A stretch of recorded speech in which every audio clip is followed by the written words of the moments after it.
आप सभी अतिथियों का बिहार स्वाभिमान आंदोलन के फेसबुक ग्रुप में स्वागत है। आज का विषय है हम लोगों का शेखपुरा कल, आज और कल। इस विषय पे परिचर्चा में हम लोग के साथ शामिल होंगे अरुण साथी जी, जो वरिष्ठ पत्रकार शेखपुरा से हैं। डॉक्टर रमाकांत सर हैं, जो रिटायर्ड प्रोफेसर हैं इकोनॉमिक्स के, शेखपुरा से ही हैं। अंजेश जी हैं, जो चेयरमैन है Sai group of college Sheikhpura से, उनका भी स्वागत है। प्रियव्रत जी हैं, जो सामाजिक कार्यकर्ता हैं और शेखपुरा के ही निवासी हैं। इस कार्यक्रम में हम लोग के साथ संचालक के तौर पर प्रवीण जी जुड़ेंगे, फिर मैं उनके द्वारा आगे संचालन होगा। वर्तमान में हम चलते हैं, शुरू करते हैं रमाकांत सर से। रमाकांत सर, आवाज आ रही है आपको? हाँ, आवाज आ रही है। अच्छा सर, हम मेरी आवाज जा रही है? बहुत अच्छी आवाज आ रही है सर। आपसे जानना चाहेंगे शेखपुरा के गौरवशाली अतीत के क्या कारण थे? गौरवशाली अतीत क्या था शेखपुरा का? इस पे सर मैं आपसे प्रकाश डालना चाहूंगा। आप सर इससे प्रकाश डालिए। देखिए, शेखपुरा वर्तमान में जी बिहार स्टेट जी जी आवाज नहीं जा रही है? आ रही है सर, बोलिए सर। मैं कह रहा था कि शेखपुरा वर्तमान समय में बिहार स्टेट का एक जिला है। मिल रही है सर।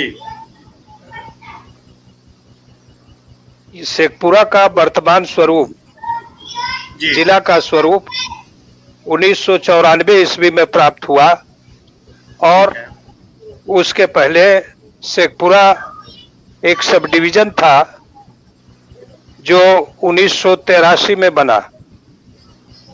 1983 के पहले शेखपुरा नाम का एक ब्लॉक था और यह मुंगेर डिस्ट्रिक्ट का पार्ट था।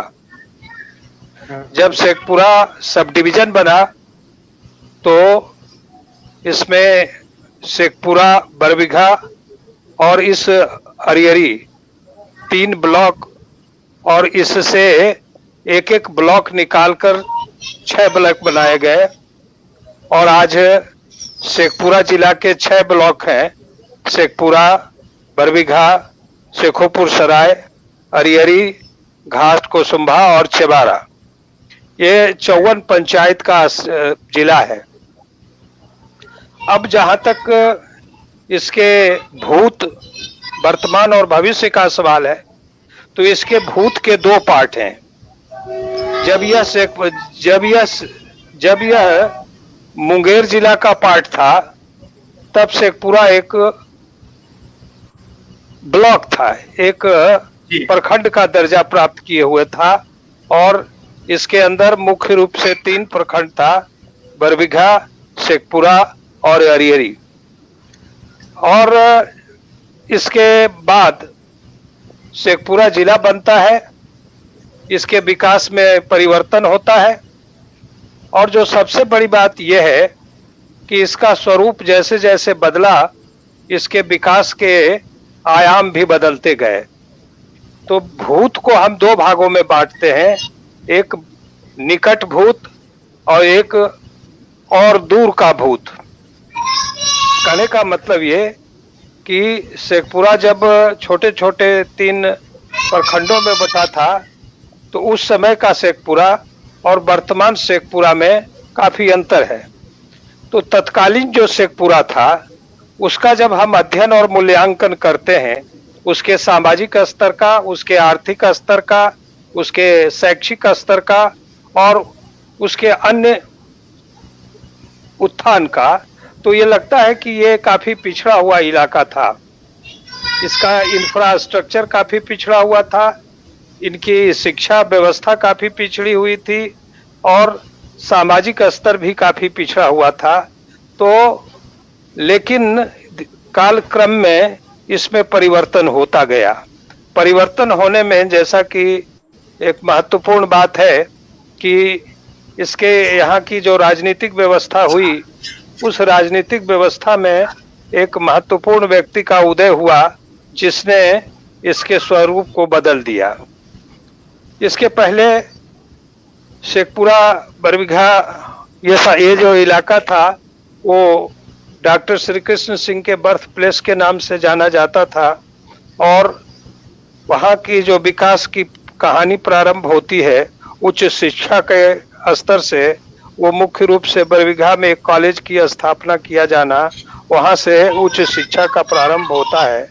तत्पश्चात उनके निधन के बाद पुनः एक व्यक्ति पैदा होता है शेखपुरा में जिसे राजू सिंह के नाम से जानते हैं। उन्होंने शेखपुरा के स्तर में काफी परिवर्तन लाने का काम किया।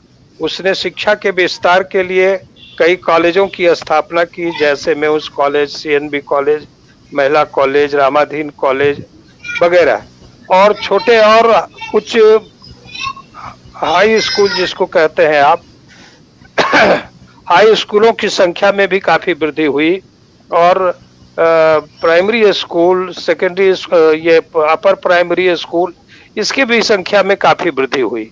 साथ ही साथ जो बेसिक इंफ्रास्ट्रक्चर था, सड़कों का बड़े पैमाने पर निर्माण करना, फिर गांव में, इलाकों में, विभिन्न पंचायतों में स्वास्थ्य इकाई का निर्माण करना, पुलिस थाने का निर्माण करना, बड़े पैमाने पर गांव में बिजली पहुंचाना, सिंचाई का प्रबंध करना और साथ ही साथ अन्य सामाजिक संबंधों को भी प्रगाढ़ करना। तो ये इसका विकास जो पूर्ववत विकास था, मैंने कहा कि जिला बनने के पूर्व जब ये मुंगेर जिला का सेगमेंट था और 1972-73 के पहले ये इसका विकास ऑटोमेटिक विकास की ओर अग्रसर था। इन ब्लॉक का, इन प्रखंडों का विकास ऑटोमेटिक विकास हो रहा था। ऑटोमेटिक मतलब ये कि जैसे जंगल में आप पौधा गिर जाता है, लग जाता है, उग जाता है और आपसे आप बढ़ता है, कालक्रम में उसका अपना विकास होता है, फिर फल होता है और फिर आगे उसका विस्तार होता है। लेकिन अगर नर्चर्ड डेवलपमेंट जो माली करता है, पौधों का विकास करता है, वह विकास सिस्टमेटिक होता है और इच्छित तरीके से होता है। तो इसमें एक पॉलिटिकल लीडर जो हमारे यहाँ ये शेखपुरा में पैदा हुआ, उसने कंपैरेटिवली जितना विकास दूसरा प्रदेश था, दूसरे जिला था, उसके अनुपात में बड़े पैमाने पर सड़कों का निर्माण किया गया, बड़े पैमाने पर शिक्षा के क्षेत्र में स्कूल और कॉलेजों का निर्माण किया गया, स्त्री शिक्षा के विकास की व्यवस्था की गई और बिजली जो आवश्यक है विकास के लिए। तो 21वीं सदी और 20वीं सदी का जो हमारा उद्देश्य रहा है विकास, सतत विकास, चाहे कोई देश हो, चाहे कोई प्रदेश हो, अगर विकास के पथ पर वो अग्रसर नहीं है तो उसे अपने सही उद्देश्यों की प्राप्ति नहीं हो सकती। इसलिए ये सारे विकास का श्रेय उन्हें दिया जाएगा, क्योंकि उनके ही कारण नवोदय विद्यालय की भी स्थापना हुई थी। और जब कॉलेज जब सब डिवीजन से जिला बन गया तो जिला स्तर की जो सारी सुविधाएं थी वो आप से आप आने लग गई। ये आप स्वयं समझते होंगे कि कोई भी जगह जिसका दर्जा बढ़ जाता है तो उसके दर्जे के अनुसार सारी सुविधाएं उपलब्ध हो जाती हैं। तो जैसे ही जिला बना तो ये सारी चीजें उपलब्ध हो गईं और यहाँ की जो जनसंख्या थी, जहाँ बड़े पैमाने पर अशिक्षा थी, आर्थिक विपन्नता थी, आर्थिक संपन्नता भी नहीं थी, सामाजिक रूप से लोग विकसित नहीं थे, तो अब धीरे धीरे चूंकि शिक्षा का प्रसार हुआ, आर्थिक स्थिति में सुधार हुआ, जिसके चलते वो विकास के पथ पर अग्रसर हुए। राजनीतिक जो व्यवस्था थी वो प्रजातांत्रिक व्यवस्था इसलिए मैं मानता हूँ क्योंकि उन दोनों जो राजनीतिक सक्रियतावाद जिसको कहते हैं, पॉलिटिकल एक्टिविज्म जिसको आप कहते हैं, वो एकदम पूरी तरह से विकसित था। कोई भी दल चुनाव लड़ सकता था, कोई भी व्यक्ति चुनाव लड़ सकता था और अपना परचम फहरा सकता था। किसी प्रकार का कोई रोक टोक नहीं था। सामाजिक सौहार्द इसलिए था कि उन दिनों 2-3 तरह की घटनाएं हुई थी। आपको पता भी होगा कि बिहार में बिहार में हिंदू मुस्लिम राइट हुआ था, लेकिन शेखपुरा में उसका कोई भी प्रभाव नहीं हुआ। तो यह भी एक महत्वपूर्ण बात है जो सामाजिक सौहार्द को बनाए रखने के लिए और प्रदेश को या देश को या किसी क्षेत्र विशेष को आर्थिक विकास या सामाजिक विकास के करने में।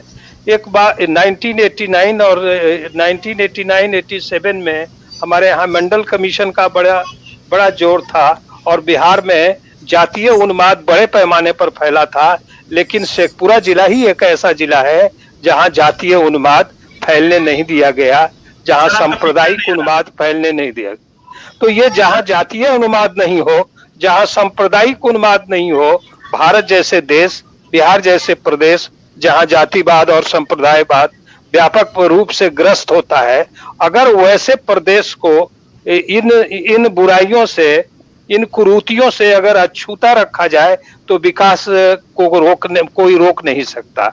और ये विकास के लिए आवश्यक तत्व होता है जिसे हम कहते हैं where there is a security, there is a peace, there will be development, there will be capital and intellect will survive there. तो वहाँ पूंजी और बुद्धि, पूंजी और ज्ञान वही जिंदा रहता है जहाँ उसकी सुरक्षा होती है, जहाँ शांति होती है। तो हमने अनुभव किया और देखा कि इस जिला में इस सामाजिक सौहार्द को बनाए रखा गया, जिसके कारण इसका विकास हुआ। मैं आपको बताऊं ठीक है सर, ठीक है प्रवीण जी प्रवीण जी, हाँ बंद कर दें। जी मैं सुन रहा हूँ सर। ठीक है, प्रश्न रखिए। हाँ आगे से सर। हाँ बोलिए। फिर आपके पास आते हैं सर, दोबारा फिर आपके हमारे पास। जी दोबारा आएंगे, आप सर बने रहे हमारे साथ। अच्छा बोलिए प्रवीण जी, प्रश्न रखिए ना सर के पास। अंगेज सर हैं, प्रियरंजन सर हैं। जी आप सब मेरी आवाज सुन रहे हैं? हाँ सुन रहा हूं। तक मेरी आवाज पहुंच रही है? जी आप सब लोगों का सादर अभिनंदन बिहार स्वाभिमान आंदोलन के इस फेसबुक पेज पर। थोड़ा नेटवर्क का इशू था, आने में देर हुई। प्रोफेसर डॉक्टर रमाकांत प्रसाद सर बोल रहे थे, बहुत ही बढ़िया। शेखपुरा एक नव सृजित जिला है, जैसा सर ने कहा। 1994 में ये जिला बना है मुंगेर से अलग होकर। हमारे साथ अंजेश कुमार जी जुड़े हैं, आप साई ग्रुप ऑफ कॉलेजेस के चेयरमैन हैं, आपका अभिनंदन। हमारे दर्शक सर जानना चाहेंगे कि शेखपुरा पहले एक प्रखंड हुआ करता था, अभी एक जिला के रूप में उसका प्रादुर्भाव हुआ है वर्तमान समय में। तो शैक्षणिक और सांस्कृतिक स्तर पर आप शेखपुरा, आप नहीं सुन पा रहे हैं सर? हाँ मुझे कह रहे हैं। मेरा प्रश्न था कि जी शैक्षणिक और सांस्कृतिक स्तर पर कितना बदलाव आप देखते हैं एक जिला बनने के बाद शेखपुरा में? शेखपुरा का इतिहास बखूबी सर ने बताया, और कितना बदलाव आपको लगता है कि शैक्षणिक और सांस्कृतिक स्तर पर हुआ है, इसके बारे में हमारे दर्शकों को बताएं। देखिए, हमसे पूछ रहे हैं ना? हेलो। जी सर, आप रखिए ना, रखिए। हाँ, ये बहुत ही महत्वपूर्ण प्रश्न है।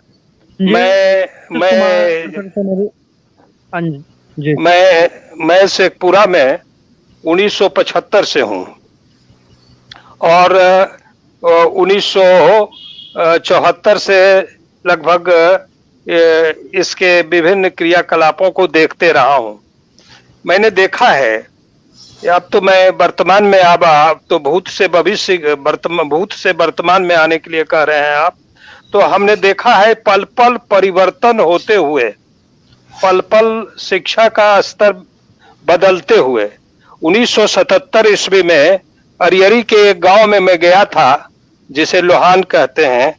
वो बहुत ही संभ्रांत गांव है, और जब हमने पूछा कि यहाँ कितना विद्यार्थी पढ़ता है, कॉलेज में कितना। अंजेश सर का संपर्क। जी अंजेश सर से सवाल था ना प्रवीण जी?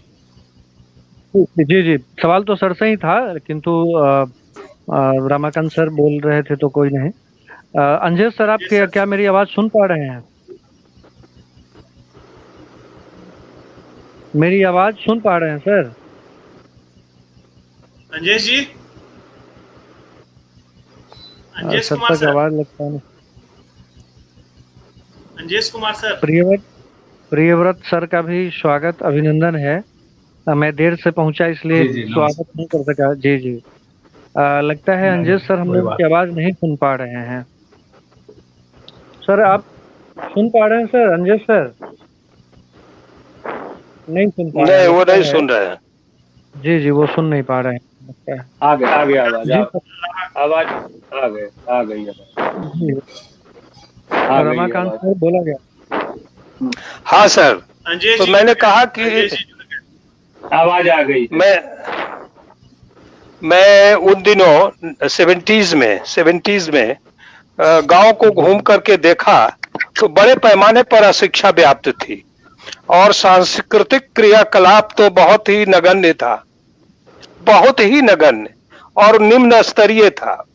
लेकिन कालक्रम में खासकर स्कूलों का जब विकास हुआ, जैसे बरबीघा में जो सारे स्कूल आप देखते होंगे, बरबीघा के इलाके में जो स्कूल है, वो सारे इलाकों में जो भी स्कूल हुआ, कुछ संस्थाएं विकसित हुई जो सामाजिक सेवा के लिए संस्थाएं उपलब्ध थी, तो उन्होंने सांस्कृतिक क्रियाकलापों को काफी अहमियत दी और उसके चलते विद्यार्थियों में, खासकर वहां के युवा और युवतियों में काफी परिवर्तन हुआ। मैंने एक स्कूल का भ्रमण किया है, जो ये कस्तूरबा गांधी विद्यालय हुआ करता है इस क्षेत्र में, वर्षों से मैंने विजिट किया है, देखा है। तो देखा कि वैसी लड़कियां जो झोपड़ी में रहती है थी और जिसे कोई सवाल पूछने पर वो ही बोलती थी, और वो लड़की 2 साल के अंदर कथक नृत्य करने लगी और अंग्रेजी में भाषण करने लगी। इतना ही नहीं, इस संदर्भ में मैं ये कहना चाहूंगा कि बरबीघा का जो सेगमेंट है, जो ब्लॉक है, सांस्कृतिक और शैक्षिक स्तर पर सबसे आगे है, चूंकि और आर्थिक स्तर पर भी आगे है, सामाजिक स्तर पर भी आगे है। तो उसका, चूंकि उसका हायर एजुकेशन इंस्टीट्यूशन बहुत पहले स्थापित हुआ था, बरबीघा में हाई स्कूल की स्थापना बहुत पहले हुआ था, और बाद में जो नए नए स्कूल आए उसने इसको काफी अहमियत दी और बड़े पैमाने पर वहाँ सांस्कृतिक और शैक्षणिक परिवर्तन हुआ, जिसका मैंने अवलोकन किया है महाविद्यालयों में। तो ये परिवर्तन हुआ है। और कालक्रम में जैसे जैसे मैंने कहा ना कि जिला बना, तो बिहार सरकार की भी योजनाएं, सांस्कृतिक योजनाएं, शैक्षणिक योजनाएं आने लगी, तो उसमें भी बढ़ चढ़ के संस्थाएं भाग लेने लगी, और जिसके चलते भी परिवर्तन हुआ। और जहां शिक्षा का स्तर काफी नगण्य था, काफी कम था, लिटरेसी रेट काफी कम था, आज काफी आकर्षक हो गया। मेन वुमेन जो ये रेशियो है वह भी कम था, आज लगभग सही है। स्त्रियों की शिक्षा तो एकदम नगण्य थी, परंतु कॉलेजों और की स्थापना के बाद और स्कूलों की स्थापना के बाद लड़कियों की शिक्षा में व्यापक जागरण आया, और हम अनुभव करते हैं कि दूसरे इलाके से तुलनात्मक दृष्टि से या अपनी जिस अवस्था में था उसमें काफी परिवर्तन हुआ। आपको मैं बताऊं कि 1906 ईस्वी के पहले मोकामा इस से पूरा जिला का थाना था। 1906 ईस्वी के पहले, अर्थात सर्वे के पहले, वो से पूरा जिला का थाना मोकामा हुआ करता था। और आज वो आप जाके देखें, जहां सारी सुविधाएं हैं, सारी व्यवस्थाएं हैं, लेकिन वह उसी स्तर को प्राप्त है जिस स्तर को वर्षों पहले प्राप्त था। लेकिन ये छोटी सी जगह, ये एक अर्ध मरुभूमि प्रदेश, जिसको हम रेलवे लाइन के दक्षिण जो देखते हैं, वो अर्ध मरुस्थलीय प्रदेश के नाम से भूगोल में विख्यात है। वह आज उर्वरा प्रदेश हो गया, जहाँ की अंडरग्राउंड वाटर नहीं निकलता था, पानी नहीं निकलता था। आज सिंचाई का उत्तम प्रबंध हो गया है, और आज लोगों में पहले की अपेक्षा काफी खुशहाली आई है। तो ये है, यह इसका तो शैक्षणिक और सांस्कृतिक स्तर में भी सुधार हुआ है, इसमें कोई शक नहीं है। अब जहां तक वर्तमान का सवाल है, मैं ये कहा, तंत्र में जनता का जो प्रतिनिधि होता है वह एक संवेदनशील व्यक्ति अगर है। सुन पा रहे हैं क्या जी? अंजेश सर, क्या आप मेरी आवाज सुन पा रहे हैं? हाँ, आ गई आवाज, आवाज आ गई। जी जी जी जी जी सर, लगता है कि सर अंतर्ध्यान हो गए हैं, फिर जुड़ेंगे, टेक्निकल प्रॉब्लम आती रहती है। सर आपसे हमारे दर्शक जानना चाहेंगे कि शेखपुरा हम जानते हैं कि एक नवसृजित जिला के रूप में इसका बहुत 1994 में ये जिला के रूप में आया है।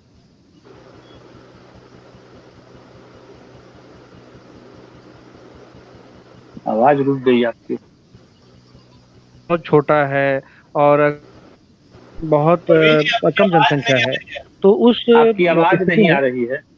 जी जी, आपकी आवाज नहीं आ रही। आवाज नहीं मिल पा रही है मेरी? नहीं, आपकी आवाज मिल पा रही है। प्रॉब्लम। प्रवीण जी, छोटा प्रश्न को रखिए ना एक लाइन में, सर के पास आवाज नहीं जा रही। जी जी, हाँ हाँ, सवाल ये है कि शेखपुरा जिला जो कि एक छोटा जिला है, तो भौगोलिक रूप से आपको क्या लगता है कि जिस तरह से छोटा होने के चलते इसका विकास अधिक होना चाहिए था, क्या उस प्रकार से विकास हो पाया है एक जिला के रूप में आने के बाद शेखपुरा का, या नहीं, सामाजिक और शैक्षणिक स्तर पर? जी, हमारे दर्शकों को बताएं। पूरे बिहार के परिप्रेक्ष्य में अगर बात किया जाए तो हमारे छोटे शेखपुरा जिला के विकास की बात, तो हम बिहार में अग्रणी हैं। बिहार में हम कहीं पीछे नहीं हैं, या तो शिक्षा के क्षेत्र में हो, या आपका खेती के क्षेत्र में हो, कृषि के क्षेत्र में हो, या छोटी मोटी रोजगार। लेकिन हमारे पास छोटा जिला रहने के कारण हम कुछ क्षेत्र में बहुत पीछे हैं, जहाँ की हमको ये संतोष नहीं करना है कि हम बहुत विकास कर चुके।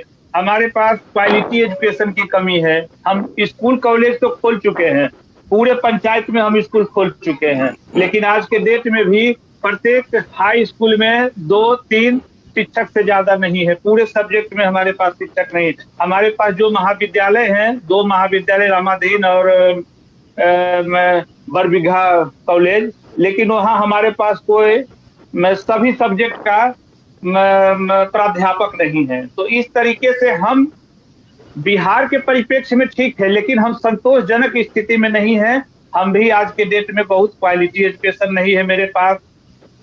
हम जहां तक रोजगार की बात करते हैं तो हमारा भौगोलिक दृष्टि छोटा जिला जरूर है, लेकिन रोजगार की असीम संभावनाएं हैं। हमारे यहाँ का जो प्याज है, अगर उस साइड में भी एक रोजगार सृजित किया जाए, हमारे पास कम आशा में है कि बाहर से कोई लोग मेरे यहाँ रोजगार लगे, यहाँ पर उद्योग लगाने के लिए आएंगे। वो आशा हम आपको छोड़ देना चाहिए। हमने 15 साल जो भी वर्तमान सरकार है उनके सपना में रहे कि हमारे यहाँ उद्योग लगेगा, लेकिन वो उद्योग नहीं लगा।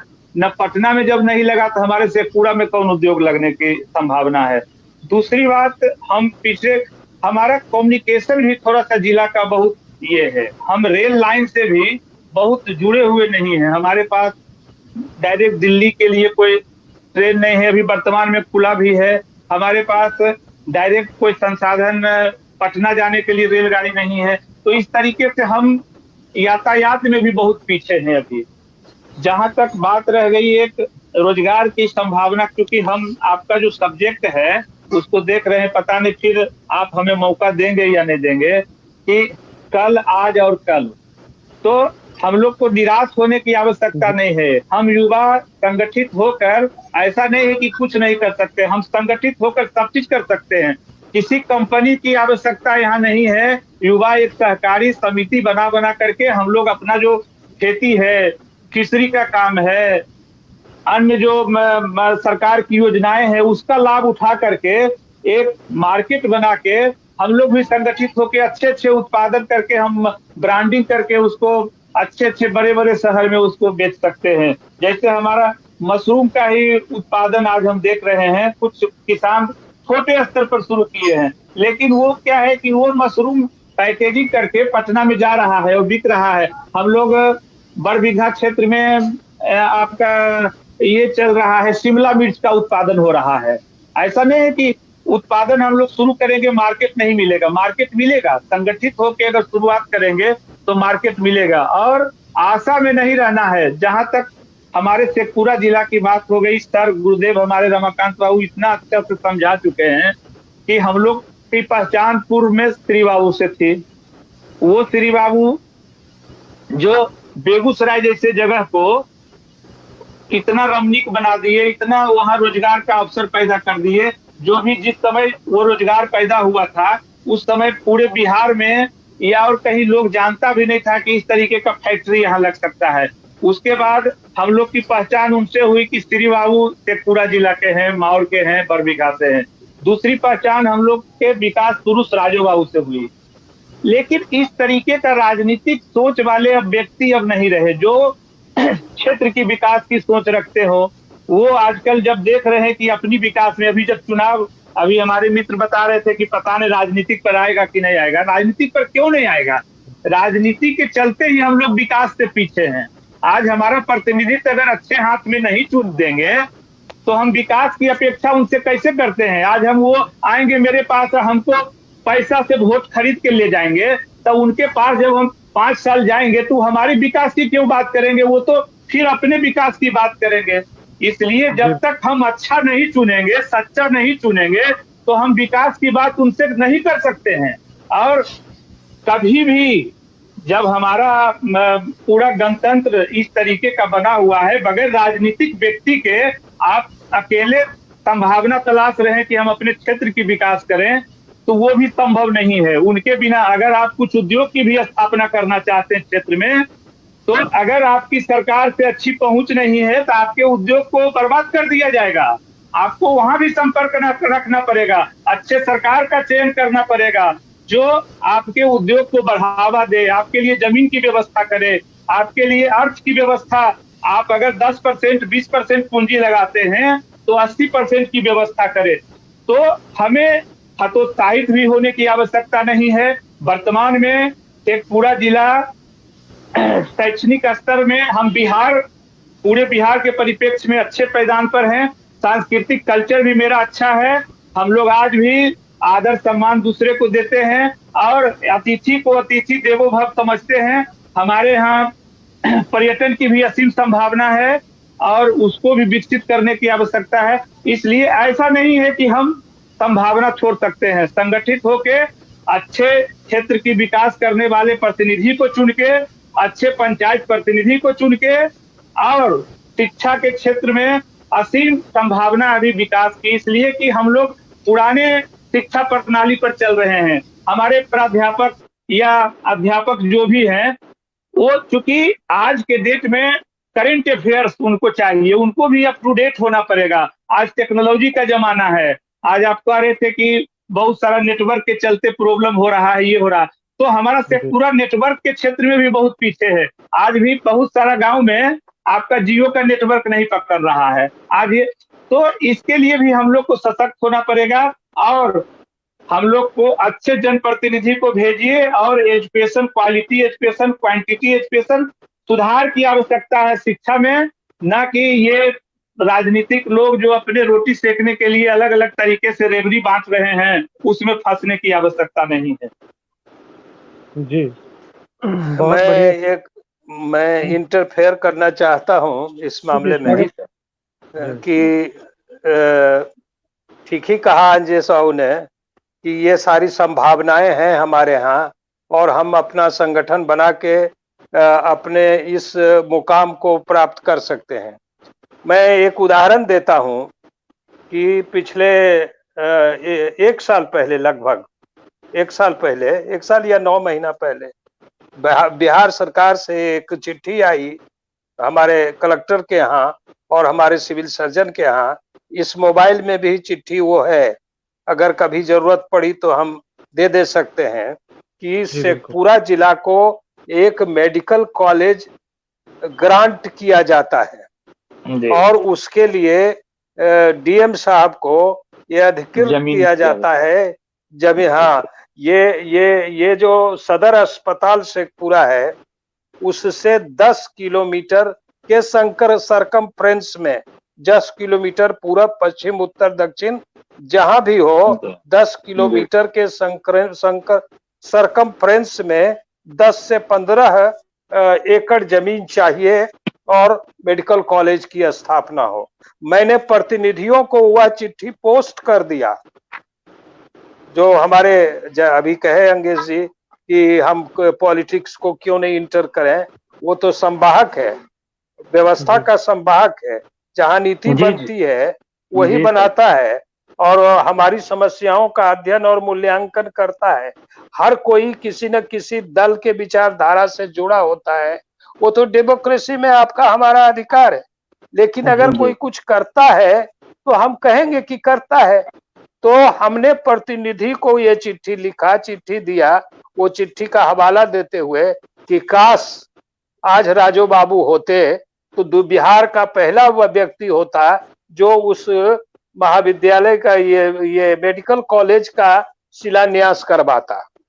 वह तो पहले ही का है। मैं रेफरेंस में कह दूं कि राजू बाबू कहा करते थे हम लोगों से कि श्री बाबू, उनकी भाषा में मैं कहता हूं, डायरेक्ट नरेशन में कह रहा हूं कि श्री बाबू के नाम पर एगो विश्वविद्यालय चाहो ये हो जाए यहाँ। हम कहा तो मन में लगता था कि आदमी कैसा सोचता है, यह तो कमिश्नरी में कम से कम होता है। लेकिन जब लगता है कि एक सब डिवीजन का ये आदमी जिला बना सकता है। नवोदय जो मुंगेर के कोटे का था जिला का, उसकी स्थापना Navodaya of Munger district act से पूरा हो सकता है। तो ये आदमी की कल्पना, और उन्होंने कहा कि लखीसराय, बेगूसराय, ये हम लोगों का, हम मोकामा क्षेत्र से आते हैं, ये इलाका, वारसलीगंज का इलाका, ये सब लगा के यहाँ एक विश्वविद्यालय हो जाएगा श्री बाबू के नाम पर। और देखिए आपके यहाँ पीजी की पढ़ाई हो न गया शुरू, बरबीघा में शुरू हुआ, महिला कॉलेज में शुरू करेंगे। तो ये वो एक इमेजिनेटिव आदमी था जिसके पास ये क्षमता थी कि सोचता था और जमीन पर उसको उतारता था। तो ये मैं उन प्रतिनिधियों के सामने चुनौती रखता हूं कि हमारे पास ये मेडिकल कॉलेज का प्रस्ताव आया हुआ है, क्यों नहीं। मैं तो कहता हूं कि इस चुनाव में आप जनता सीधे मांग करे कि जो मेडिकल कॉलेज हमारा बना दे हमको, हम उसी को वोट देंगे। कोई भी व्यक्ति ये मैटर करता है। और सचमुच में कहा इन्होंने, मैं इनके विचार से सहमत हूँ। क्वालिटी एजुकेशन, ये तो खुद एजुकेशनिस्ट हैं और इन्होंने बहुत अच्छी संस्था खोल रखी है और क्वालिटी एजुकेशन देने के लिए प्रतिबद्ध हैं। तो मैं इनकी संवेदनाएं भी जुड़ी हुई हैं, ये इस क्षेत्र के वासी हैं। खैर, मेरा कहने का मतलब ये है कि विकास के लिए एक इमेजिनेशन चाहिए, एक आइडियाज चाहिए, आइडियाज का सृजन करने वाला चाहिए, एक नेतृत्व करने वाला होना चाहिए। मैं इसीलिए उदाहरण दिया था अपने क्षेत्र का मोकामा से। वहां दौलत है, ज्ञानी पुरुष हैं, रोडवेज, रेलवेज, वाटरवेज, सारी सुविधाएं व्यापक पैमाने पर से है। उत्तर बिहार जुड़ा हुआ है, फिर भी उसका विकास क्यों नहीं हुआ? क्या कारण है? इसका मतलब है कि एक जो प्रजातंत्र में जो कैटलिस्ट होता है जनप्रतिनिधि, वहां एक मजबूत कैटलिस्ट का प्रतिनिधित्व का अभाव है। अगर वो प्रतिनिधित्व सही होता तो हम कई कोसों दूर आगे इस प्रदेश से रहते। लेकिन अब आज हमारा जो पहले का जो इंफ्रास्ट्रक्चर इन वर्षों में विकसित हुआ, अगर इसी इंफ्रास्ट्रक्चर के आधार पर आज विकास की गाड़ी आगे बढ़ रही है। इसलिए अगर भविष्य में इसका विकास अगर आप चाहते हैं तो फिर एक समग्रता लानी होगी सोच में और सही नेतृत्व प्रदान करना होगा। और इसके लिए बुद्धिजीवियों को संगठित होना होगा, बुद्धिजीवियों को इसके लिए आगे आना होगा और एक नेतृत्व पैदा करना होगा जिससे कि प्रदेश का चतुर्थिक विकास हो सके। ठीक जी, बहुत खूब। आपने अपने वक्तव्य में बहुत सी बातों को समेटा। अब हमारे दर्शक हमारे साथ एक सामाजिक कार्यकर्ता जुड़े हैं, प्रियव्रत जी, आपका स्वागत, अभिनंदन कार्यक्रम में। नमस्कार। हमारे दर्शक जानना चाहेंगे कि शेखपुरा को एक समुन्नत जिला बनाने में युवाओं की कितनी भूमिका होगी, और वर्तमान समय में वहाँ की जो युवा पीढ़ी है उसके उन लोग युवाओं का जितना योगदान है शेखपुरा के लिए, उस पर हमारे दर्शकों को बताएं। देखिए सर, सबसे पहले तो बहुत बहुत आपको धन्यवाद जो आपने मुझे ये मंच दिया है कुछ अपनी बात रखने के लिए। और युवा तो हम लोग के यहाँ जो भी हैं, जो भी कुछ टैलेंटेड युवा हैं, वो तो अपने काम से पलायन कर रहे हैं। युवा बहुत कम लोग यहाँ बचे हुए हैं, और कुछ लोग हैं तो सरकार पर तो भरोसा करके कुछ काम नहीं होगा। हमारे युवा जैसे अंजेश सर हैं और बहुत सारे युवा हैं जो कि अपना ही, जैसे क्वालिटी एजुकेशन के बारे में बात हो रही थी, तो सरकारी स्कूल में तो क्वालिटी एजुकेशन मिलेगा नहीं, शिक्षकों का अभाव है, कॉलेज वगैरह भी है बहुत सारे, लेकिन हमारे युवा ही लोग हैं बरबीघा में और शेखपुरा में जो अपने स्तर से स्कूल वगैरह खोल के अपना शिक्षा का व्यवस्था किए हुए हैं और बहुत बढ़िया ही शिक्षा दे रहे हैं। जैसे बरबीघा में आप देख लें, प्राइवेट स्कूल वगैरह बहुत अच्छे अच्छे हैं, लेकिन वही सरकारी स्कूलों में शिक्षा का अभाव है। लेकिन हम लोग के एरिया में क्या है कि हम लोग गरीब लोग बहुत ज़्यादा है, तो वो लोग उतना पैसा वहन नहीं कर पाएंगे प्राइवेट स्कूलों के लिए, तो उनको सरकारी शिक्षा को ही अच्छा करना पड़ेगा, लेकिन नहीं हो पा रहा है। और दूसरी बात यह है कि हम लोग के यहाँ युवा लोग भी कुछ जो कि सशक्त हैं, कुछ अपना काम कर रहे हैं बढ़ोतरी करने के लिए, वो पूरे शेखपुरा जिला में ही कर रहे हैं।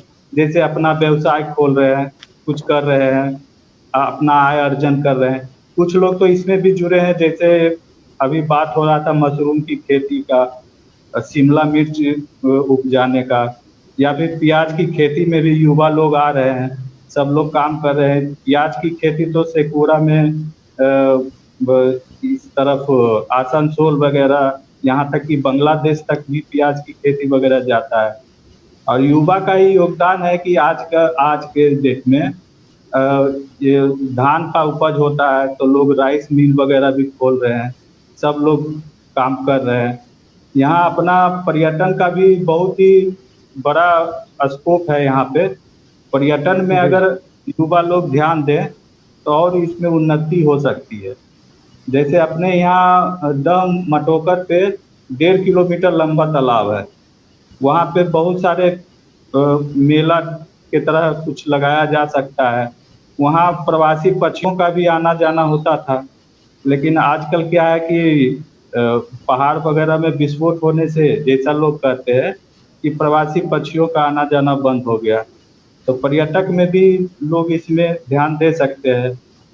ये सब बातें हैं। हमारे दर्शक जानना चाहेंगे कि शेखपुरा में पर्यटन, जैसा कि आपने कहा कि बहुत संभावनाएं हैं, तो वो पर्यटक स्थलों के विषय में जरा बताइए संक्षिप्त में, जहां पर्यटन की संभावना विकसित की जा सकती है। जैसे देखिए, हम लोग के यहाँ पर्यटन का तो पर्यटन तो एक मजबूरी है लोगों को, युवा को इसमें आने का, क्योंकि उद्योग तो है नहीं। उद्योग में खर्च फंड वगैरह ज़्यादा लगेंगे तो बिहार सरकार उसमें ध्यान देगी नहीं। यातायात सुगम करना पड़ेगा मार्केट तक जाने के लिए, तभी तो लोग आएंगे और मार्केट तक अपने सामान को पहुंचाएंगे। तो उससे अच्छा है कि नीतीश कुमार भी पर्यटन के लिए ध्यान दे रहे हैं, ताकि कम खर्च में एक अच्छा रोजगार का साधन आम लोगों को मिल सके, वहाँ के लोकल लोगों को। तो हम लोग के यहाँ गिरिंडा चौक पे सबसे ऊपर में एक मंदिर है, कामेश्वर मंदिर, कामेश्वर नाथ मंदिर, वो ऊपर में है। जिस तरह राजगीर में रोपवे के द्वारा लोग आना जाना करते हैं सांची स्तूप में, तो हम लोग में भी गिरिंडा पहाड़ पर भी वो रोपवे का व्यवस्था अगर हो जाए तो वहाँ पर्यटन को बढ़ावा मिलेगा। दाम मटोकर का तो मैंने जिक्र कर दिया है। प्लस अपना बरबीघा में सामस गांव है, उसमें हम लोग विष्णु धाम के नाम से वो मशहूर हुआ है। तो वहाँ विष्णु भगवान का 7.5 फीट का मूर्ति है, जो कि पूरे इंडिया में सबसे बड़ी मूर्ति है। तो उसको भी विकसित किया जाए। अब इसकी विकसित करने के लिए वहाँ अपने ही डॉक्टर KMP सिंह हैं, जो उनके अध्यक्ष भी हैं विष्णुदान समिति के, वो भी अच्छे काम कर रहे हैं, लेकिन सरकार की तरफ से कुछ उतना अच्छा मदद नहीं मिल रहा है। वो जो भी कर रहे हैं अपने लोग, आम लोग, वहाँ के लोकल लोग ही इस पे कर रहे हैं। कुछ एक DM वगैरह आते हैं, DM का ट्रांसफर होता है, DM लोग आते हैं तो कुछ फंड होता है तो दे देते हैं, लेकिन वो फंड नाकाफी होता है उसके लिए। तो इस तरह से है। इसकी चुनौतियां ये आती है कि हम लोग को बिहार में जो भी पर्यटन क्षेत्र है, वहाँ लोग फैमिली के साथ आने में थोड़ा सा परेशानी का सामना करते हैं। बाहर के जगह में देखिए तो 7-8 बजे शाम से एक मार्केट शुरू होता है और 10, 11, 12 बजे तक चलता है, लेकिन हम लोग की तरफ ये नहीं हो सकता। हम लोग की तरफ क्या है, बेरोजगारी ज़्यादा है, तो लोग छीना झपटी वाला काम ज़्यादा होता है। फैमिली के साथ कोई आया है तो छेड़खानी वाला भी मामला सामने आ जाता है। तो लोग आते तो हैं लेकिन कम मात्रा में आते हैं और चाहते हैं कि शाम होने से पहले ही पर्यटक स्थल को छोड़ दिया जाए। ये चीज़ मैंने ककोलत में भी देखा था। ककोलत जलप्रपात में हम लोग गए थे एक बार, तो हम लोग को बोला गया था कि 5 बजे से पहले यहाँ से निकल जाओ, नहीं तो यहाँ कुछ भी हो सकता है। तो ये सब का सुरक्षा दिलाना तो सरकार का काम है। लॉ एंड ऑर्डर सही रखा जाए तो वो काम अच्छा होगा। इसी तरह यहाँ पर है कि ये सब व्यवस्था अगर सरकार अच्छे फंड का यहाँ दे दे तो बहुत। हमारे तरफ देखिए एक और है, उर्स मेला होता है पिंड शरीफ में। वहाँ झारखंड, छत्तीसगढ़, उड़ीसा, पश्चिम बंगाल से लोग बस से आते हैं सफ़र करके। बस भर का कम से कम 15-20 बस आते हैं और मेला लगता है। वहाँ भी पर्यटन का, रोजगार का साधन वही होता है। रोजगार के उस अब देखिए, यहाँ मैं एक बार गया था ये राजगीर तरफ, अगर कोई विदेशी लोग आ जाते हैं तो लोकल 4-5 लोग उसके आसपास मंडराते रहते हैं, तो उनको एक कंफर्ट फील नहीं होता है टूरिस्ट लोगों का। हम लोग का एक है ना कि वसुधैव कुटुंबकम, यानी आगंतुक को अपना भगवान मानिए। तो अगर हम लोग भगवान मानेंगे तो ये पर्यटन क्षेत्र में बढ़ावा मिलेगा। उनको ऐसा महसूस हो कि हम लोग इस जगह आए हैं तो हम लोग सेफ हैं, हम लोग सुरक्षित हैं और हम लोग को आम लोगों से मदद मिलेगा अगर किसी तरह का परेशानी होता है। लेकिन इस पर अगर काम हो जाए तो बेशक बिहार में पर्यटन बहुत ही आगे बढ़ जाएगा। जी जी, जैसा कि प्रियव्रत जी ने बताया कि पर्यटन की असीम संभावनाएं हैं शेखपुरा जिले के अंदर। अंजय सर से हमारे दर्शक जानना चाहेंगे कि औद्योगिक क्षेत्र में, क्योंकि पलायन की भी बात हुई कि बहुत सारे युवा अब नहीं रहते शेखपुरा, पलायन कर चुके हैं, तो औद्योगिक विकास के में कौन सी चीज़ें बाधक हैं कि औद्योगिक विकास शेखपुरा जिला में नहीं हो पाया है या नहीं हो रहा है, और औद्योगिक विकास की कितनी संभावनाएं हैं, इस पर हमारे दर्शकों को बताएं अंजय सर।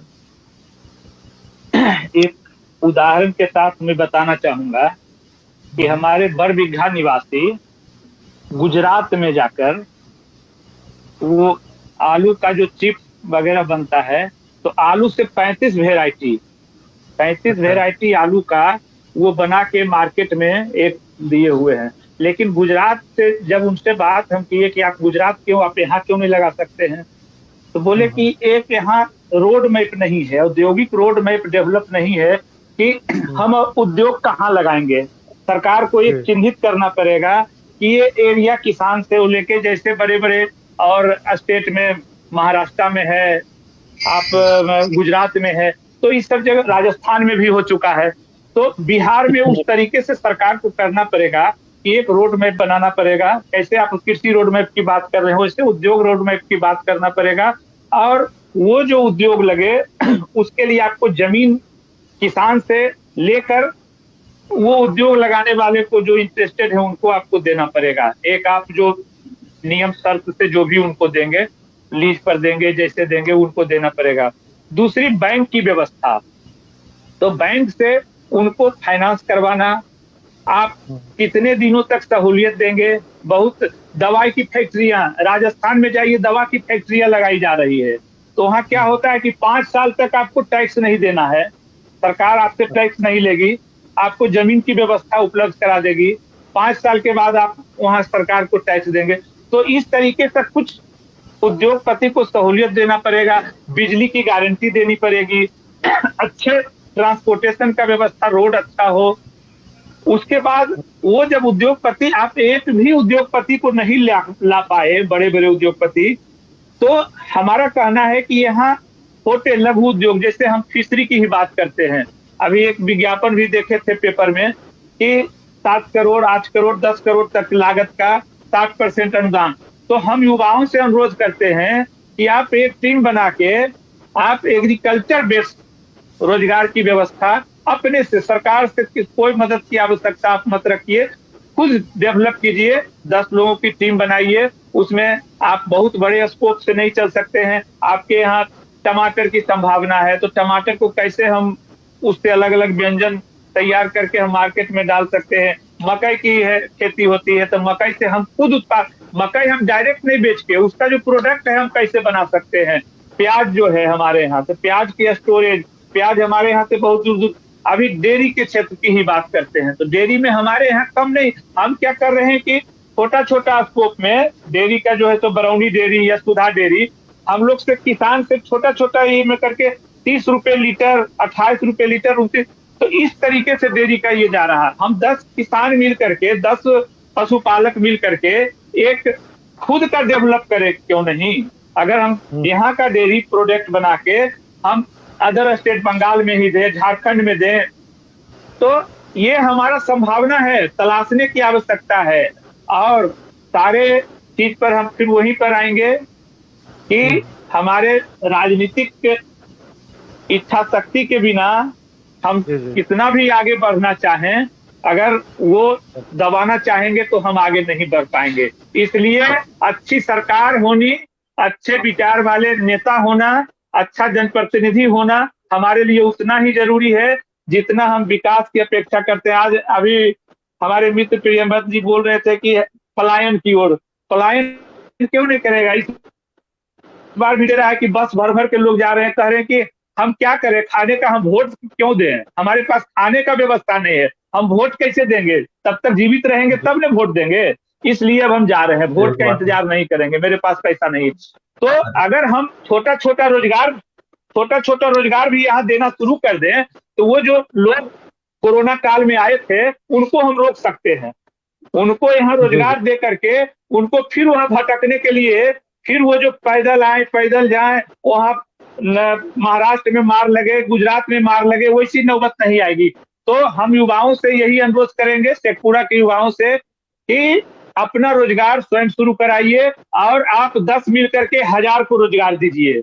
और इसी तरीके से रोजगार की असीम, रोजगार कहीं खत्म नहीं। जैसे हमारे यहाँ हम पहाड़ पे निर्भर नहीं है। पहाड़ एक क्या हुआ कि हमारे विरासत को ये खनन विभाग ने, वो बाद में पता चलेगा, आज से 10 साल बाद पता चलेगा कि पहाड़ अगर हम छील कर दिए, पहाड़ विहीन कर रहे हैं, तो अब क्या होने वाला है, वो 10 साल बाद पता चलेगा। हमारी पहचान थी पहाड़ से, हमारा बहुत सारा जलवायु निर्भर उस पर कर रहा था। तो वो अलग बात है कि पहाड़ से बहुत लोग आंदोलन करते थे कि पहाड़ चालू कीजिए रोजगार मिलेगा। नहीं, स्थायी रोजगार की आवश्यकता है, वो एग्रीकल्चर बेस्ड रोजगार, और युवा चाह लेंगे तो होगा, रोजगार यहाँ बढ़ेगा। ऐसा कुछ नहीं है। लेकिन फिर अंत में मैं यही कहूंगा कि अच्छे और सच्चे चुन के भेजिए जनप्रतिनिधि, वही आपके लिए सदन में वो आवाज उठाएंगे, पार्लियामेंट में वो आवाज उठाएंगे और आपके हक की बात करेंगे, और आप अच्छे से विकास करेंगे और पलायन रुकेगा और रोजगार की असीम संभावना है, इसको नकारा नहीं जा सकता। जी सर, इस पर एक बात करना चाहूंगा मैं। बिल्कुल, स्वागत। जी जी, आप अच्छे जनप्रतिनिधि की बात करते हैं, तो सर ऐसा बात है कि ये भी तो जनता पर पूरा निर्भर करता है कि जनता कैसा चुने। अब जेपी आंदोलन के समय से देख रहा हूँ कि पहले जो होते थे जनप्रतिनिधि, किसान होते थे या शिक्षक होते थे या फिर सामाजिक कार्यकर्ता वगैरह होते थे, लेकिन आज के जमाने में टोटल प्रोफेशनल हो गया, एकदम बिजनेस हो गया है। जो ठेकेदार है, जिसके पास पैसा है, जनता उसी को वोट दे रही है, उसी के साथ घूम रही है, पैसे वाले को बना रही है साथ में। एक बार भी ऐसा चल रहा है साथ में। अब क्या करे आदमी लोग, सबको तो उसी करना है। अब प्रोफेशनल हो गया, ऐसा प्रोफेशनल हो गया है कि विजिलेंट टीम बनाती है सरकार, लेकिन सरकार के पास ट्रांसफर और पोस्टिंग का पैसा सरकार के पास जा रहा है, और सरकार ही विजिलेंट का टीम बनाती है कि जाके छापा मारो कौन पैसा भ्रष्टाचारी है।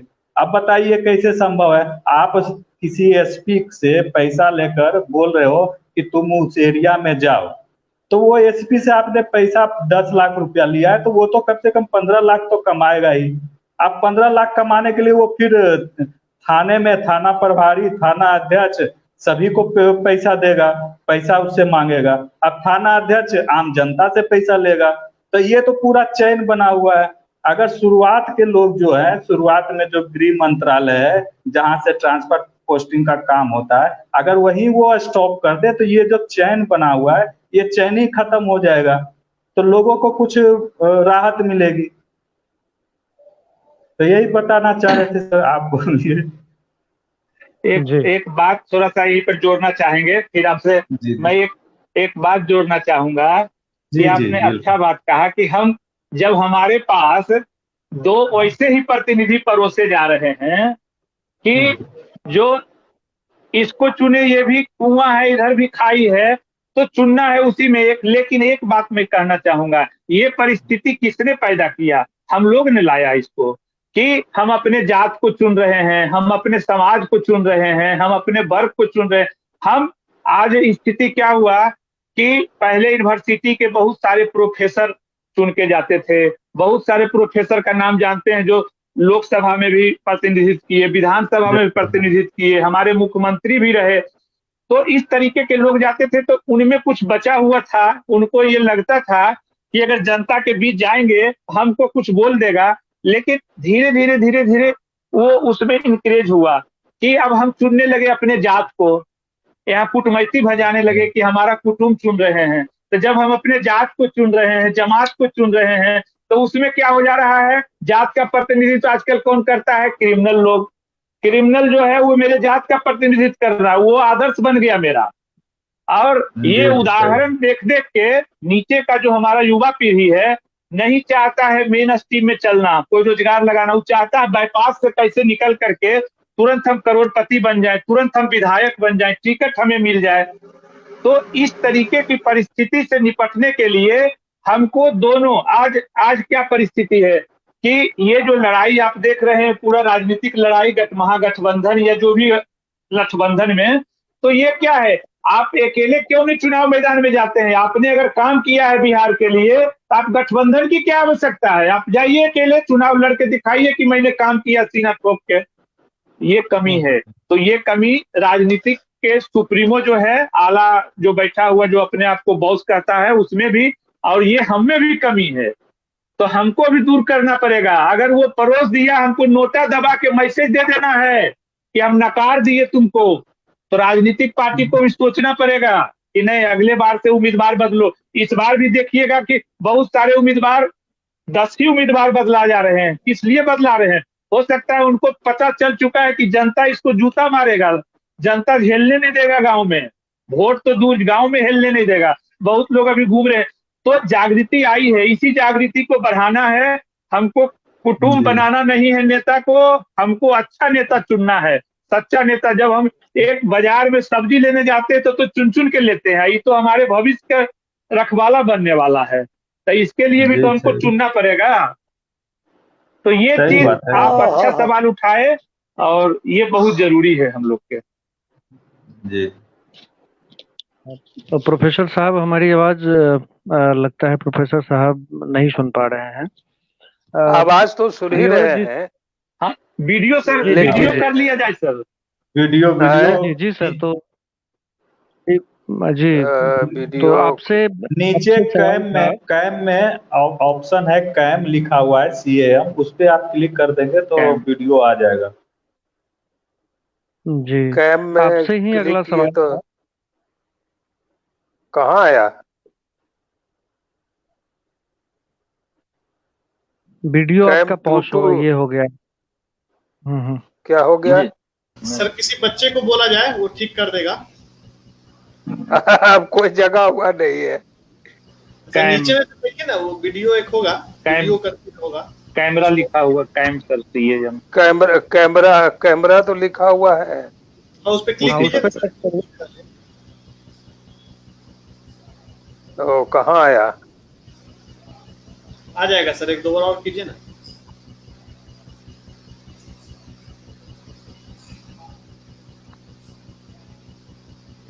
सर की आवाज आ रही है तो सर को सुना जाए। जी जी हाँ जी, सुना जाए। हाँ सर, ये एक जनप्रतिनिधि हमारा कैसा हो। जी, हम हाँ सर, हम विकास में सर उसकी अहम भागीदारी होती है।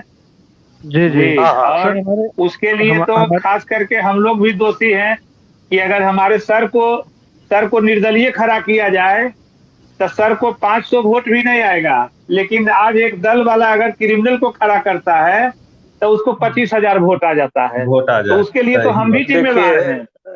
हाँ, जिम्मेदार तो हम है ही हैं, लेकिन ये जो मास है, आम आदमी जिसको कहते हैं, मास से हमारा इंटरेक्शन जो है वो धीरे धीरे दूर होता गया है, और हम में भी क्लासिफिकेशन हो गया निचले स्तर पर।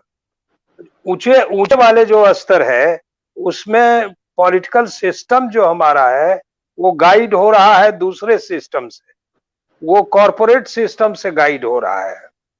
कहने का मतलब कि जो डेमोक्रेसी में जो नॉर्म्स है, डेमोक्रेटिक नॉर्म्स, उस नॉर्म्स को हम लोग बेमानी कर देते हैं। जैसे हम बात तो अच्छी करते हैं, लेकिन जब चुनाव की बात आती है तो सारी बातें जात पर आ जाती है, संप्रदाय पर आ जाती है, जो डेमोक्रेसी के मूल्यों से काफी दूर है। तो डेमोक्रेसी के मूल्य से दूर है, और हम चाहते हैं कि रिजल्ट हमारा वो हो जो डेमोक्रेटिक प्रोसेस से हो, हमारा विकास के सारे आयाम उस तरीके से तय हो जैसा हम चाहते हैं। लेकिन इसको कहते हैं कि ये एक तरह से लंपट पूंजीवाद की व्याख्या होती है, और कहते हैं कि हम ओवर रूल किए जाते हैं, हमको एक मोहरा बना के दिया जाता है। कम योग्य आदमी हो तो उसको आसानी से हैंडल किया जा सकता है, जिसको दौलत के प्रति लालच हो उसको आसानी से हैंडल किया जा सकता है। इसलिए वैसे प्रतिनिधि और वैसे लोगों को पॉलिटिकल पार्टी पकड़ती है जो किसी प्रकार चुनाव में वोट हासिल कर सके। आज अगर हमें कोई कहता है कि चुनाव में खड़ा होइए, तो हमको लगता, जब हम कहता है हमें, तो हम कहते हैं कि तुमको सबसे बुरा आदमी हम ही बुझाया क्या, तो हम ही को अपना दुश्मन बुझा क्या। पॉलिटिक्स ये और कुछ नहीं मिला तो तुम हमको राजनीति में घसीटना चाहते हो। तो एक हम कंपैरेटिव एनालिसिस जब करते हैं, एक जमाना था कि बैरिस्टर लोग अपना पेशा छोड़कर डॉक्टर विधान चंद्र राय का नाम आप सुने होंगे। डॉक्टर लोग, बैरिस्टर लोग, प्रोफेसर लोग, इंजीनियर लोग, इतने तरह के इंटेलेक्चुअल अपने पेशे को छोड़कर वो आ गए, और राजनीति में जब आए तो केवल अपना शरीर और मन नहीं लाए, धन भी लेकर आए। वो समाज का धन लूटने नहीं आए। अब तो समाज का धन का जो सामाजिक लुटेरा है, जो समाज का धन ज्यादा से ज्यादा लूट सकता है, वही इसका प्रतिनिधित्व करने के लिए तैयार है। अब जिसके पास पैसा नहीं है, जो गैर सामाजिक कार्य करने की क्षमता नहीं रखता, वो आदमी चुनाव लड़ ही नहीं सकता, उसकी चर्चा तक नहीं होती है। पॉलिटिकल कोई नॉर्म्स नहीं रह गया, कोई सिद्धांत नहीं रह गया, कोई मूल्य नहीं रह गया। जब आपका कोई मूल्य ही नहीं है, अब देखिए आज आप ही तो ठीक ही कहा कि ये गठबंधन है और ये फलना बंधन है, आज उस पार्टी में, कल उस पार्टी में, परसों उस पार्टी में, तो फिर किस सैद्धांतिक लड़ाई आप लड़ेंगे। और जब सिद्धांत विहीन व्यवस्था हो तो ऐसी स्थिति में कैसा समाज बनेगा। और समाज जो अनपढ़ता है, जहां सबसे ज्यादा अशिक्षा है, वह समाज तो राजनीतिज्ञ के ही अगुवाई में चल रहा है। एक जमाना था जब धर्म हमारा आधार था और धर्म गुरु ही हमारे पथ प्रदर्शक थे। तो जो धर्म गुरु कहते थे कि इस काम को नहीं करो, ये पीपल में भगवान होते हैं, इसके पत्ते नहीं तोड़ो, तो ये कौन कह रहे हैं? तो धर्म गुरु कह रहे हैं। तो धर्म गुरु धार्मिक तरीके से कहते हैं। आज का आदमी अगर कहता है कि उसमें ऑक्सीजन 24 घंटा लिबरेट होता है, इसलिए उसको काटो नहीं, दोनों बातों में फर्क है।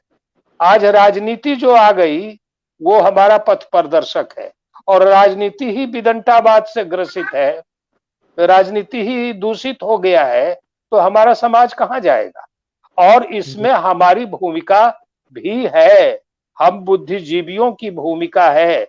अगर हम बटे नहीं, हम मिल करके तय करें, ये बुद्धिजीवी तय करें कि देखो भाई एगो विकल्प है नोटा का, और वो साफ कहो कि हम वो ऐसे लोगों को वोट नहीं देंगे जो हमारी भलाई नहीं चाहता हो, समाज का हित और विकास नहीं पसंद करता हो, स्वहित और स्व विकास पसंद करता हो, तो वो तो निश्चित रूप से परिवर्तन का प्रारंभ होगा। आज हम 1974 के आंदोलन के सिपाही हैं। मैं भी गया था जेल 1974 में, लेकिन उसी समय अलग हो गया, क्योंकि जो व्यवस्था परिवर्तन की बात थी वो बदलकर सत्ता परिवर्तन में आ गया। तो आज व्यवस्था बदलने की लड़ाई नहीं हो रही है, आज लड़ाई हो रही है सत्ता बदलने की। कल आप लुटेरे थे तो आप लूटे, आज हमको लूटने दीजिए। और ये समाज लुटता पीटता रहेगा, ये समाज खंडित रहेगा, विभाजित रहेगा, और जब तक ये खंडित विभाजित होता रहेगा तब तक ये लूटते पीटते रहेंगे। उसी तरह जिस तरह से अंग्रेजों ने इसको लूटा पीटा, ये टूटे हुए भंग समाज की यही परिणति होती है। इसलिए हमारी जवाबदेही और आपकी जो सम्मिलित जवाबदेही बुद्धिजीवियों की होती है कि आप समाज को वह संदेश देते रहें, आप आने वाले युवाओं को ये संदेश देते रहें कि खड़ा हो वो और लड़ाई लड़ो। एक लड़ाई जीती थी हमारे पूर्व के पूर्वजों ने, हमारे एंसेस्टर्स ने एक लड़ाई जीती थी आजादी की, वो लड़ाई फिर से आपको लड़नी है। पहले तो विदेशी दुश्मन थे, अब देशी दुश्मन है, इनसे लड़ाई लड़ना थोड़ा कठिन भी है, लेकिन लड़ाई लड़नी होगी, तब बदलाव होगा, तब परिवर्तन होगा, तब सारी सुविधाएं आपको इच्छा अनुकूल मिलेंगी। इसलिए एक बार लड़ाई लड़के खत्म करने की बात नहीं है, इसको हमेशा जागृत रहने की जरूरत है, और जो जागता है उसी को प्राप्त होता है, जो सो जाएगा समाज उसको क्या मिलेगा। इसलिए हमारी और आपकी जवाबदेही इसमें अहम है, और समाज परिवर्तन, राष्ट्र परिवर्तन या ये राजनीतिक परिवर्तन ये तभी संभव है जब हम एकजुट होकर के इस लड़ाई को लड़ेंगे। धन्यवाद जी। थोड़ा सा इसमें जोड़ना चाहेंगे सर, क्योंकि एक चीज कहना चाह रहे हैं सर कि अभी इलेक्ट्रल रिफॉर्म्स, चुनाव में बहुत सारे सर सुधार हुए हैं। चुनाव में 2004 में एक सुप्रीम कोर्ट के आदेश से सारे प्रतिनिधि को शपथ पत्र देने की बाध्यता हो गई कि आप अपने बारे में एक शपथ दीजिए कि आपके ऊपर कितना क्रिमिनल केस है, आपकी कितनी संपत्ति है। तो उस समय 2004 में जब इस कांड को 2-4 लोग मिलके, बहुत बात ज्यादा नहीं, 2-4 लोग मिलके इसको कर रहे थे, तो उस समय एक बहुत अच्छे बिहार के ही ऑफिसर थे, वो बोले कि क्या होगा इस सब से, ये सब काहे करते हैं आप लोग, क्या परिवर्तन होगा।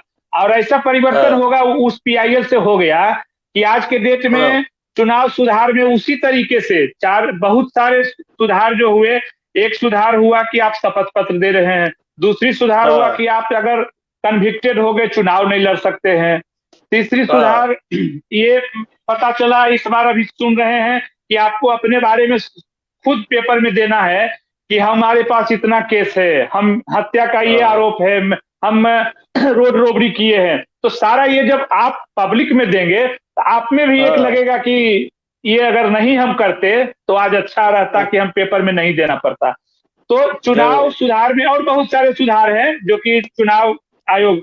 अब सर पॉलिटिकल पार्टी की सुधार की आवश्यकता है। अगर पॉलिटिकल पार्टी वाले सुधार कर लें कि हमें अच्छे लोगों को, हो सकता है एक बार दिक्कत हो उनको कि अगर कोई क्रिमिनल के सामने एक प्रोफेसर को आप टिकट दे रहे हैं तो हो सकता है कि एक बार में नहीं हो, लेकिन अगले बार जरूर जनता सोचेगी कि नहीं, अगर हम क्रिमिनल को दिए, वो 5 साल हमारे क्षेत्र में कुछ नहीं किया, अगले बार आप प्रोफेसर साहब को ही दो, डॉक्टर साहब को ही दो, इस शिक्षा भी दें, पढ़े लिखे सामाजिक कार्यकर्ता प्रियंवद जी को टिकट दो और ये क्षेत्र में विकास करेंगे, ये निकाल लेंगे।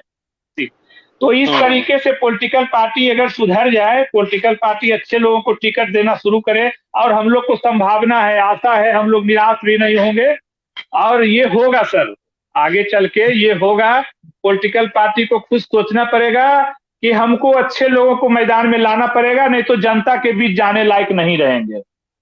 धन्यवाद। देखिए सर, आम जनता का मिजाज बदलेगा तभी पॉलिटिकल पार्टी भी बदलेगी। इसका उदाहरण देखिए, एक देते हैं, अरविंद केजरीवाल जब मुख्यमंत्री के प्रत्याशी के रूप में दिल्ली में घोषणा हुआ तो बीजेपी की सरकार, बीजेपी ने भी किरण बेदी को अपना मुख्यमंत्री का उम्मीदवार बना के भेजा। ये क्यों हुआ? क्योंकि जनता में ये चेतना गई, जनता में ये गया मैसेज कि एक पढ़ा लिखा मुख्यमंत्री उम्मीदवार अरविंद केजरीवाल हो रहा है तो वोट उसको देंगे। तो उसको काटने के लिए बीजेपी क्या की कि किरण बेदी को खड़ा की कि मेरा भी जो कैंडिडेट है मुख्यमंत्री का वो भी पढ़ा लिखा है, वो भी सरकारी में है। तो इस तरह का प्रतिस्पर्धा, हाँ ये सुधार है। हाँ, ये सुधार कब होगा? जब आम जनता जो है वो अपना मिजाज बदलेगी। आम जनता को मिजाज बदलना जरूरी है। प्रियव्रत जी, वही कर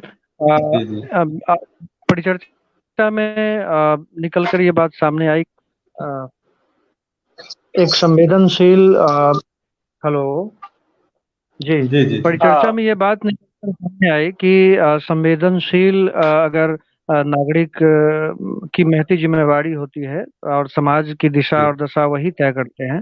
तो शेखपुरा जिला की अगर हम बात करें तो साहित्य और कला के क्षेत्र में शेखपुरा का कितना योगदान रहा है और वर्तमान समय में इसकी क्या स्थिति है, संक्षिप्त में, क्योंकि समय अधिक हो रहा है, तो आप इसके विषय पर थोड़ा हमारे दर्शकों को बताएं। जी, साहित्य और कला के क्षेत्र में सर माफी चाहते हैं, मैं नहीं बता पाऊंगा, मेरे पास ज्यादा जानकारी नहीं। वो अंजय सर बता पाएंगे अच्छे से। अंजय सर, स्वागत। सर बताएंगे, रमाकांत सर। साहित्य समाज का दर्पण होता है और एक संवेदनशील समाज। जी, एक बात कहना चाहेंगे कि हमारे यहाँ साहित्य का जब हम बात करते हैं तो रामधारी सिंह दिनकर जी हमारे बरबीघा कॉलेज में प्राध्यापक थे और मैं उनको नमन करता हूँ कि आज हम लोग की उनके नाम से भी हम जानते हैं कि रामधारी सिंह दिनकर की कर्मभूमि हमारा है शेखपुरा। और बहुत ऐसे थे, अभी हम बता रहे हैं कि हमारे दिल्ली में आप उस गांव के नाम थोड़ा सा भूल रहे हैं, इतनी अच्छी पकड़ है उनकी वहाँ दिल्ली में। आप जो कवि सम्मेलन होता है इनका, कुमार विश्वास साहब का, तो उनके साथ 2-3 बार जो हमको भी मौका मिला है उनको सुनने का और अवसर भी प्राप्त हुआ है। तो ऐसा नहीं शेखपुरा में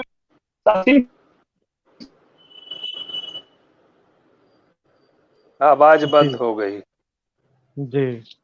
इस पे सर हमारे साथ क्योंकि एक वरीय जो है प्रोफेसर साहब रमाकांत प्रसाद सिंह सर जुड़े हुए हैं, जरूर ही साहित्य के विषय पे आपकी अच्छी जानकारी होगी। हमारे दर्शकों को थोड़ा संक्षिप्त में इस पे बताएं कि शेखपुरा का कितना योगदान है साहित्य और कला के क्षेत्र में और वर्तमान स्थिति क्या है। देखिए, साहित्य और कला जी दो महत्वपूर्ण अंग है हमारे संपूर्ण शिक्षा व्यवस्था की, संपूर्ण शिक्षा प्रणाली की, ये सांस्कृतिक संस्कृति की हमारे। तो पिछले, जैसा कि आपने सुना भी, अंजय जी भी बताए कि मुख्य रूप से इसका केंद्र महाविद्यालय और विद्यालय हुआ करता है। स्वतंत्र साहित्यजीवी लोग उच्च स्तर के नहीं होते हैं। अभी तत्काल हमारे पास साहित्य से जुड़े हुए लोगों की संख्या नगण्य है।